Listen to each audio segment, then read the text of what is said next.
You can only understand the weekly impulse if you place it in its historical context and consider its surroundings. These words are part of the so-called court case of God against his people Israel, as described in chapter 6 of the book of Micah. Micah was a prophet who lived in the 18th century BC in the kingdom of Judah, during the reign of the kings Jotham, Ahaz, and Hezekiah.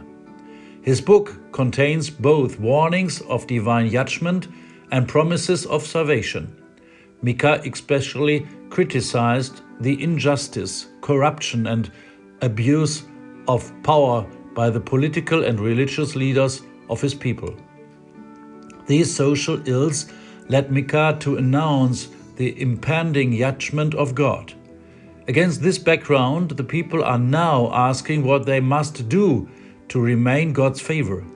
They wonder if they can satisfy God with offerings or extremes religious acts, even to the absurd point of sacrificing their own children. These questions reflect a misunderstanding of God's will as they focus on external religious rituals rather than inner ethical attitudes and justice. Micah responds, and this is the impulse for the week. It has been told to you, O mortal, what is good and what the Lord requires of you, to do justice, to love kindness, and to walk humbly with your God. This verse reflects a three-part division. First, it is about social and moral responsibility to act justly towards others. This involves promoting fairness, defending the weak and oppressed, and eliminating injustice. Second, it is about the practice of chesed, a Hebrew word encompassing mercy, love, and faithfulness. This love is more than an emotional attitude. It means actively caring for the well-being of others. Third, it concerns an inner attitude of humility and trust toward God.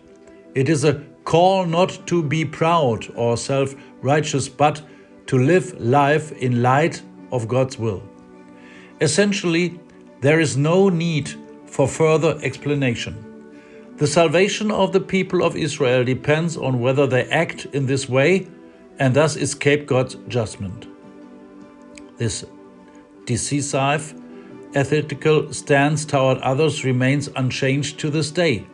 What the prophet Micah inscribed for this people also applies to us Christians.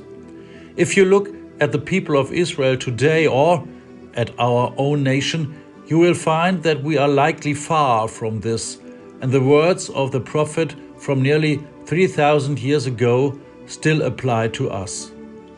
As old as these words are, they are more relevant than ever.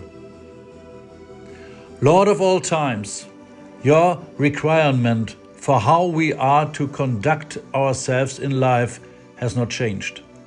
We can celebrate worship services as much as we want, but if we do not align with your will, all of this is of no use to us, and you do not listen to us.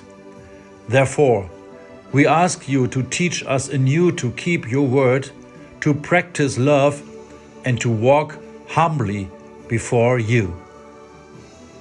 Amen.